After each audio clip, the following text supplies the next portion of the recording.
Hello दोस्तों, safety ज्ञान course के नए वीडियो में आप सभी का स्वागत है। आज हम लोग सेफ्टी के इम्पोर्टेंट मल्टीपल चॉइस क्वेश्चंस को डिस्कस करेंगे। इस वीडियो के लिए हमने टोटल 30 क्वेश्चंस को कंसीडर किया है। आज का वीडियो थोड़ा लंबा होने वाला है क्योंकि हमने ऑलमोस्ट हर क्वेश्चन में ट्राई किया है कि उस क्वेश्चन से रिलेटेड सारे पॉइंट्स को कवर किया जा सके, जिससे आपको एक ही जगह पे सारे इंपॉर्टेंट क्वेश्चन और उसके आंसर मिल जाएं। तो चलिए पहला क्वेश्चन देखते हैं। What are the four factors to consider when lifting? So option A है toil, inside or outside lifting energy. Option B है task, individual, load, energy. Option C है task, individual, load, environment. And option D है together implies we can lift. So इसका correct answer जो है option C है, task, individual, load, environment. चलिए अब देखते हैं कि इन चारों टर्म्स का क्या मतलब है। टास्क का मतलब है कि type of manual handling activity such as pushing, pulling, lifting और कैरिंग। आई का मतलब है individual, the capacity of the person carrying out the manual handling activity. L का मतलब है लोड, सो इसमें क्या कवर्ड होगा, size, shape, surface type and weight of the object being moved. E का मतलब है environment, that is the area in which the object is being moved. सो अगर ये क्वेश्चन आता है एग्जाम में तो आपको ऑप्शन सी पे टिक करना है। Question number 2, as per gas cylinder rule what is the maximum quantity of LPG which can be stored without obtaining license. तो क्वेश्चन बहुत सिंपल है। क्वेश्चन में ये पूछ रहा है कि हम लोग कितना एलपीजी सिलेंडर स्टोर कर सकते हैं बिना लाइसेंस के फैक्ट्री प्रीमाइसेस में। ऑप्शन ए है 1000 kg, option B 500 kg, option C 200 kg and option D 100 kg। So इसका करेक्ट आंसर जो है वो ऑप्शन डी है, 100 kg। चलिए अब देखते हैं कि और कौन कौन से गैसेस हैं जिसका हमको परमिसिबल लिमिट है विदाउट टेकिंग एनी लाइसेंसेस। सो एलपीजी हमने कवर कर लिया है। सेकंड है फ्लेमेबल बट नॉन टॉक्सिक। सो इसका जो है वो अपर लिमिट 200 kg का या फिर 25 गैस सिलेंडर्स हम लोग बिना लाइसेंस के स्टोर कर सकते हैं। थर्ड कैटेगरी है नॉन फ्लेमेबल नॉन टॉक्सिक। सो इसका 200 सिलेंडर हम लोग स्टोर कर सकते हैं बिना लाइसेंस के। कैटेगरी 4 है टॉक्सिक गैसेस, इसका 5 सिलेंडर अलाउड है। एंड एसिटिलीन जो है लास्ट है, उसका 25 सिलेंडर्स तक हम स्टोर कर सकते हैं बिना लाइसेंस के। सो ये जो क्वांटिटी दिया गया है ये पूरे फैक्ट्री प्रीमाइसेस के लिए है, एक जगह के लिए नहीं है। अगर पूरे फैक्ट्री प्रीमाइसेस में इस क्वांटिटी से अगर आप कम यूज करते हैं तो आपको लाइसेंस की रिक्वायरमेंट नहीं है। अगर क्वांटिटी एक्सीड हो रहा है based on the category of gas तो आपको लाइसेंस लेना पड़ेगा। Question number 3, for protecting person from unwanted access to robotic machines which type of guard is suitable? Option A movable guard, option B adjustable guard, option C fix distance guard and option D self adjusting guard. So correct answer जो है वो option C है, fix distance guard. अभी देखते हैं fix distance guard कैसा दिखता है। तो ये फोटो में काफी क्लियर है कि फिक्स डिस्टेंस गार्ड कैसा दिखता है। Question number 4, while climbing on ladder what type of contact should be maintained? Option A 2-point contact, option B 3-point contact, option C 4-point contact and option D 1-point contact। So correct answer है option B 3-point contact। Photo में 3-point contact को display किया गया है जिसमें कि दो possibilities हैं, 2 hands 1 foot and 1 hand 2 feet। Question number 5, in which year BOCW act came? BOCW act का फुल फॉर्म है building and other construction work act. इसका करेक्ट आंसर है option B 1996। Next question, which agency in India looks for installation of flame proof equipment installed in hazardous areas in industries which are covered under Factories Act? So option A है CCOE, option B है DGMS, option C है DG फासली and option D है SABU। सो इसका correct answer है option A CCOE, that is chief controller of explosives. चलिए अब देखते हैं हजार्डस एरिया का क्लासिफिकेशन। हजार्डस एरिया को क्लासिफाई किया जाता है गैसेस के लिए एंड डस्ट के लिए। दोनों का डेफिनेशन सेम है। मैं यहाँ पे सिर्फ गैसेस का डेफिनेशन एक्सप्लेन कर रहा हूँ, आप इसको डस्ट के लिए सिमिलरली समझ सकते हैं। सो गैसेस के लिए जो हजार्डस एरिया क्लासिफिकेशन है वो 3 कैटेगरी में किया जाता है, जोन 0, जोन 1, जोन 2। तो जोन 1 का जो डेफिनेशन है वो ऐसा है, an area in which explosive mixture is continuously present और present for long period. Zone 1 का डेफिनेशन कैसा है, an area in which explosive mixture is likely to occur in normal operations. And zone 2 का जो डेफिनेशन है वो ऐसा है, an area in which an explosive mixture is not likely to occur in normal operations. So आपको याद क्या करना है एग्जामिनेशन पॉइंट ऑफ व्यू से, जोन 0 का के लिए आपको वर्ड कंटिन्यूसली ढूंढना है ऑप्शंस में, जोन 2 के लिए आपको क्या ढूंढना है, नॉट लाइकली टू अकर, और जोन 1 के लिए likely to occur in normal operations. So ये आपको 3 टर्म्स याद अच्छे से रखना है। क्वेश्चंस में अगर क्वेश्चन अगर आता है जोन 0, जोन 1, जोन 2 पे तो आप इसको इजीली कर सकते हैं। चलिए अब देखते हैं इसके एग्जांपल्स। सो जोन 0 जो आप देख सकते हैं फोटो में, टैंकर के ऊपर का जो एरिया है जो फिल्ड नहीं है वो जोन 0 है, वहाँ पे फ्लेमेबल मिक्सचर हमेशा प्रेजेंट रहेगा। जोन 1 जो एरिया है वो टैंकर के बाहर का एरिया है, वहाँ पे नॉर्मल ऑपरेशंस में फ्लेमेबल मिक्सचर प्रेजेंट हो सकता है, और जोन 2 में जो फ्लेमेबल मिक्सचर है वो उसका प्रेजेंट होने के चांसेस बहुत कम है। Question number 7, what is the IS code for scaffolding and ladders. So इसका ऑप्शन है IS 4014, ऑप्शन बी है 3696, ऑप्शन सी है 4094 एंड ऑप्शन डी है 3967। सो इसका करेक्ट आंसर है option B 3696। Question number 8, as per MSICH rules 1989, extremely flammable liquids are defined as chemicals which have flash point. Option A less than 30 degree centigrades, option B less than equal to 23 degree centigrades, option C less than equal to 20 degree centigrades, and option D greater than equal to 30 degree centigrades. So इसका correct answer है option B less than equal to 23 degree centigrades. अब इस rule में इसके अलावा और 3 definitions हैं जिसको कि हमको पता होना चाहिए, क्योंकि एग्जामिनेशन पॉइंट ऑफ व्यू से चारों डेफिनेशंस इंपॉर्टेंट है। तो एक्सट्रीमली फ्लेमेबल लिक्विड्स को हमने डिफाइन कर दिया। सेकेंड जो एग्जाम्पल है वो है वेरी हाईली फ्लेमेबल लिक्विड्स। सो ये केमिकल्स वो केमिकल्स हैं जिसका फ्लैश पॉइंट जो है या तो 23 डिग्री से कम है या उसके बराबर है, and initial boiling point is higher than 35 degree centigrades. Similarly जो थर्ड कैटेगरी है वो हाईली फ्लेमेबल लिक्विड्स है, जिसका की डेफिनेशन है chemicals which have a flash point lower than और equal to 60 degree centigrades but higher than 23 degree centigrades. And fourth definition है flammable liquids chemicals which have a flash point higher than 60 degree centigrades but lower than 90 degree centigrades. So ये चारों definitions को आप अच्छे से याद कर लीजिए, कोई सा भी एक डेफिनेशन एग्जामिनेशन में आ सकता है।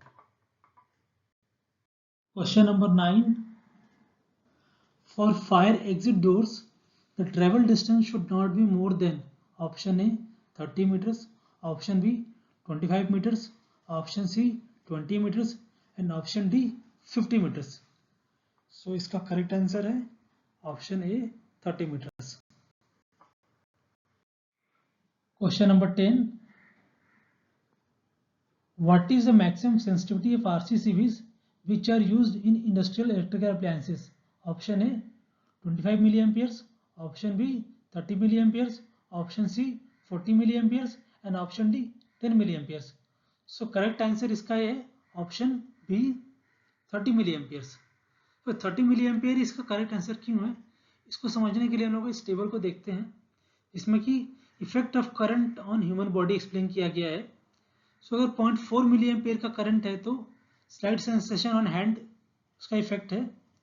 सिमिलरली अगर 23 मिली एम्पियर का करंट है तो पेनफुल एंड सीवियर शॉक हो सकता है। इसीलिए हम लोग 30 मिली एम्पियर का अपर लिमिट मेंटेन करके रखते हैं ताकि ह्यूमन बॉडी पे उसका हार्मफुल इफेक्ट ना आए। Question number 11,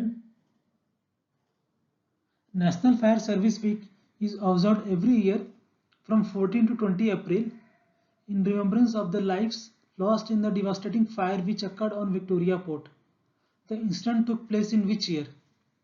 Option A 1934, option B 1945, option C 1944 and option D 1924.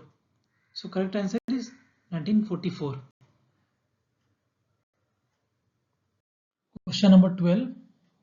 Which section of Factories Act describes about safety officers? Option A 88, option B 40B, option C 40 and option D 7. So correct answer is option 40B. Number 13.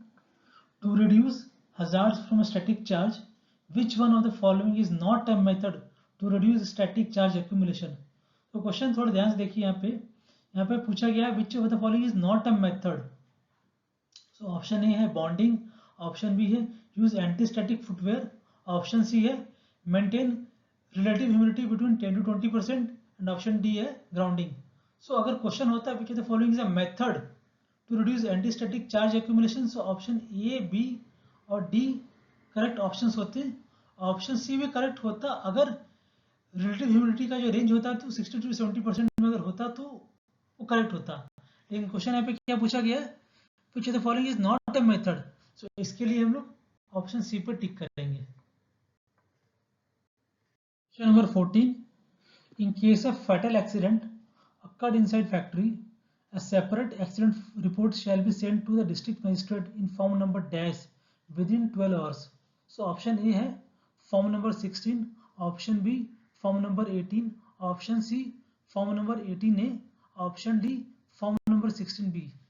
इसका correct answer है form number 18. सो जितने भी ऐसे questions आएंगे factories act से उसको आपको अच्छे से याद करके रखना पड़ेगा. Next question. To prepare the AQI minimum how many pollutants data is required. So AQI का फुल फॉर्म क्या है? Air quality index. इसके ऑप्शंस क्या क्या हैं? Option A 3, option B 5, option C 10, option D 8. इसका करेक्ट आंसर है option D 8. चलिए अब देखते हैं ये 8 पैरामीटर्स कौन कौन से हैं. जैसे कि टेबल में मेंशन किया गया है. पहला है PM10, second one is PM2.5, third is NO2, fourth is O3, fifth is CO, SO2, NH3 and lead that is PV. So इन 8 पैरामीटर्स को मिला के हम लोग AQI कैलकुलेट करते हैं. और AQI का जो कैटेगरी भी यहाँ पे मेंशन किया गया है good, satisfactory, moderate, poor, very poor, severe. So इसके रेंज को भी याद कर लीजिए. क्वेश्चन इससे आ सकता है क्योंकि अभी बहुत ही ज़्यादा हॉट टॉपिक है ये. Question number 16. Which ISO standard talks about safety of machinery, risk assessment and risk reduction. Option A है ISO 12000, ऑप्शन बी है ISO 12100, ऑप्शन सी है ISO 14000 एंड ऑप्शन डी है ISO 14120. इसका करेक्ट आंसर है option B ISO 12100. इसको आप अच्छे से याद कर लीजिए क्योंकि ये क्वेश्चन इंपॉर्टेंट है एग्जामिनेशन पॉइंट ऑफ व्यू से. Number 17. International ozone day is celebrated on. Option है 10 सितंबर, option B 22 March, option C 16 सितंबर एंड ऑप्शन डी 12 नवंबर. सो करेक्ट आंसर है ऑप्शन सी 16 सितंबर. 16 सितंबर को ही क्यों मनाते हैं? क्योंकि इस दिन ही मॉन्ट्रियल प्रोटोकॉल का साइन ऑफ हुआ था. इस फोटो में आप देख सकते हैं examples of ozone depleting substance. इनके कुछ नाम हैं CFCs, halons, carbon tetrachloride, methyl chloroform, methyl bromide. Question number 18. Consent to operate for factories is issued by. Option A CPCB, option B SPCB, option C NGT, option D dish. उसका correct answer है SPCB that is state pollution control board. Respective state pollution control board से CTO issue होता है. चलिए अब देखते हैं types of consent. तो कंसेंट दो तरीके के होते हैं, consent to establish and consent to operate. Consent to establish जब प्लांट लगाते हैं, जब प्लांट का इरेक्शन होता है उस समय लेते हैं. और जब प्लांट का ऑपरेशन चालू होने वाला होता है, जब प्लांट की मशीनरी लग जाती हैं, सो हम लोग कंसेंट टू ऑपरेट लेते हैं. ये टॉपिक बहुत ही बड़ा टॉपिक है, इसको हम लोग अलग से कभी डिटेल में कवर करेंगे, लेकिन एग्जामिनेशन पॉइंट ऑफ व्यू से अभी आप लोग बस समझिए कि CTU या फिर CTE जो है वो कौन इशू करता है, SPCB। Question number 19, in case of leakage of acetylene gas what is the smell of it? Option A odourless, option B pungent smell, option C garlic like smell and option D none of this. So इसका correct answer है option C garlic like smell. Question number 20, as per hazardous waste rule, in case of transportation of hazardous waste for final disposal to a facility existing in a state other than the state from where the waste is generated, the sender shall obtain no objection certificate from option A SPCB of state from where the waste is generated, option B SPCB of state where waste is disposed, option C SPCB of both states and option D SPCB of any states। So question दिखने में बहुत बड़ा लग रहा है लेकिन बहुत simple question है। क्वेश्चन ही बोल रहा है कि अगर आपने हजार्डस वेस्ट जनरेट किया है एक पर्टिकुलर स्टेट में और उसका डिस्पोजल आप दूसरे स्टेट में करने वाले हैं, तो उस केस में आप कौन कौन से स्टेट्स पोल्यूशन कंट्रोल बोर्ड से आप NOC लेंगे। सो इसका करेक्ट आंसर है option C SPCB of both states. चलिए हम लोग फॉर्म 10 को देखते हैं जो कि मैनिफेस्ट कॉपी होता है। जब भी हजार्डस वेस्ट को डिस्पोजल किया जाता है तो इस फॉर्म 10 को फिलअप किया जाता है। आजकल बहुत सारे स्टेट्स में ये फॉर्म ऑनलाइन हो गया है, लेकिन किसी किसी स्टेट्स में अभी भी फॉर्म ऑफलाइन है। तो ये 7 कॉपीज़ का आपको रिलेवेंस पता होना चाहिए। इसके लिए आप इसको अच्छे से रेफर कीजिए और क्वेश्चन इससे ही बन सकता है। अगर एग्जामिनेशन पॉइंट ऑफ व्यू देखेंगे तो क्वेश्चन यहाँ से बन सकता है। सो पहला जो कॉपी है उसको बोलते हैं वाइट कॉपी, जो कि सेंडर भेजता है SPCB को आफ्टर साइनिंग ऑल 7 कॉपीज। दूसरा कॉपी होता है येलो कॉपी, जो कि सेंडर अपने पास रखता है, बाकी 5 कॉपीज जो है ट्रांसपोर्टर लेके जाता है। पिंक कॉपी जो है वो रिसीवर के पास होता है, जो कि हजार्डस वेस्ट को रिसीव कर रहा है। ऑरेंज कॉपी जो है ट्रांसपोर्टर कॉपी है। ग्रीन कॉपी जो है वो to be send by receiver to the SPCB। Blue copy है to be sent by receiver to the sender. So receiver मतलब जो हजार्डस वेस्ट को रिसीव कर रहा है वो वापस करेगा जिससे उसने हजार्डस वेस्ट कलेक्ट किया है। और 7th कॉपी जो ग्रे कॉपी है वो दूसरे SPCB बोर्ड को दिया जाएगा अगर वो ट्रांसबाउंडरी मूवमेंट हो रहा है तो। Question number 21, as per Indian electricity rule which section talks about appointment of electrical inspectors? So option A है 32, option B 40B, option C 50 and option D is 36। So electrical inspector के बारे में rule number 36 में बात किया जाता है, इसके लिए इसका आंसर रहेगा option D 36। Number 22, as per Indian factories act which section talks about worker participation in management? So option A है 41G, ऑप्शन बी है 41H, ऑप्शन सी है 40 एंड ऑप्शन डी है 41F। इसका करेक्ट आंसर है option A 41G।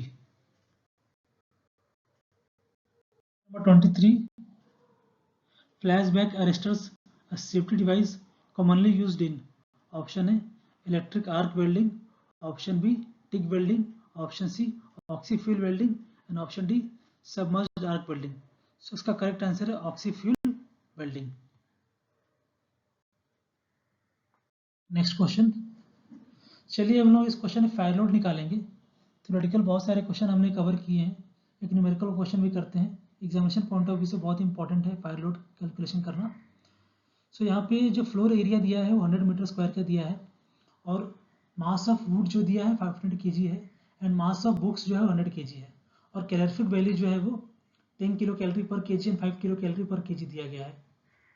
So formula जो है वो simple है, mass of substance into its calorific value upon floor area. So हमको समेशन करना पड़ेगा अगर नंबर ऑफ मासेस ज़्यादा हैं। इस केस में दो कैटेगरी है, वुड का है और बुक का है, और दोनों का हम समेशन करेंगे तो मास ऑफ बुक है 500 kg, उसमें कैलोरीफिक वैल्यू को मल्टीप्लाई करेंगे 10 से। सो 500 kg into 10 plus 100 kg into 5 जो कि कैलोरीफिक वैल्यू ऑफ बुक है, दोनों का समेशन करके उसको डिवाइड करेंगे फ्लोर एरिया से जो कि 100 मीटर स्क्वायर है। तो इसको करने के बाद हमको जो फाइनल वैल्यू मिलेगा वो 55 किलो कैलोरी पर मीटर स्क्वायर मिलेगा, जो कि ऑप्शन सी है।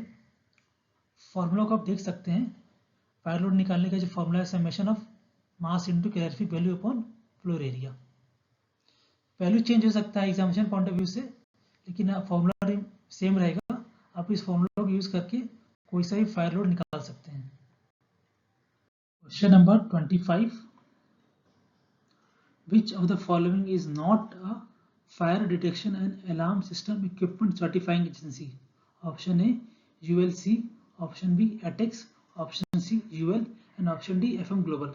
So क्वेश्चन में पूछा गया which of the following is not a certifying agency.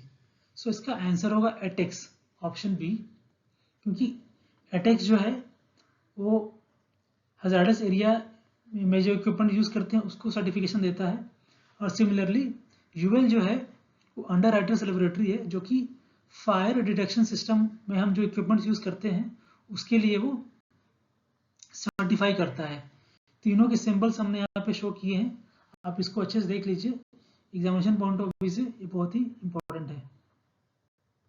Number 26, IS code for selection, installation and maintenance of fire extinguisher.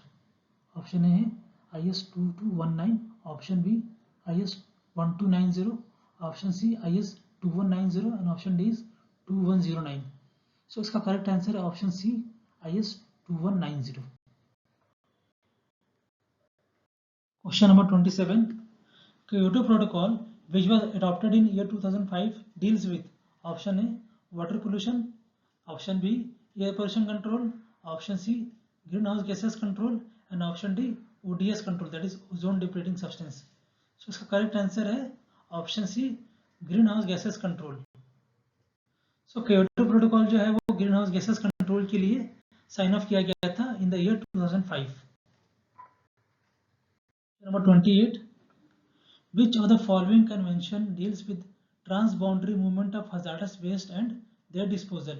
Option A Stockholm Convention, option B Geneva Convention, option C Basel Convention and option D Ramsar Convention. So इसका correct answer होगा option C Basel Convention. चलिए अब देखते हैं कि बाकी conventions का क्या सिग्निफिकेंस है। सो बेसल कन्वेंशन जो है बेसिकली हमने देखा कि transboundary movement of hazardous waste के लिए है, और अगर आप देखेंगे स्टॉकहोम कन्वेंशन जो है वो है परसिस्टेंट ऑर्गेनिक पोल्यूटेंट्स के ऊपर। ठीक है, सो क्वेश्चन दोनों के ऊपर आ सकता है, और रामसर कन्वेंशन जो है वेटलैंड्स के ऊपर है, तो मोस्टली इन्वायरमेंट का क्वेश्चन है तो इसमें आने के चांसेस कम है, लेकिन ये बेसल और स्टॉकहोम इंपॉर्टेंट है, इन दोनों का आप याद कर लीजिए। 29, which one of the following is umbrella legislation designed to provide a framework for coordination of central and state authorities? So option A is Air Prevention and Control of Pollution Act 1981, option B is Water Prevention and Control of Pollution Act 1974, option C the Environment Protection Act 1996 and option D is National Green Terminal Act 2010। So question में पूछा गया है umbrella legislation के बारे में। जब भी umbrella legislation का डिस्कशन रहेगा क्वेश्चन में, तो उसका आंसर रहेगा the environmental protection act 1986। So इसका करेक्ट आंसर है option C 1986। Number 30, as per Indian Electricity Rule 77, for high voltage, what is the minimum ground clearance across the street of lowest wire? So option A is 5.8 meters, option B 4.6 meters, option C 6.1 meter and option D 5.2 meter। So जब भी rule number 77 से question आएगा Indian electricity rule से, तो आपको देखना पड़ेगा कि वोल्टेज का रेंज क्या दिया है, मीडियम वोल्टेज है कि लो वोल्टेज है कि हाई वोल्टेज है, और सिनेरियो कौन सा है, अराउंड द स्ट्रीट है, अक्रॉस द स्ट्रीट है। तो यहाँ पे हाई वोल्टेज के लिए अक्रॉस द स्ट्रीट पूछा गया है, सो इसका आंसर ऑप्शन सी होगा, दैट इज 6.1 मीटर। इस टेबल को आप अच्छे से याद कर लीजिए, रूल नंबर 77 से इसमें से कोई सा भी एक सिनेरियो आ सकता है लो, मीडियम और हाई वोल्टेज के लिए, सो आपको अच्छे से पता होना चाहिए। हमने इस वीडियो में 30 क्वेश्चंस को कवर किया। होप आपको ये वीडियो अच्छा लगा हो। प्लीज़ वीडियो को लाइक कीजिए, शेयर कीजिए, सब्सक्राइब कीजिए और बेल आइकन को प्लीज़ टिक कीजिए। Thank you.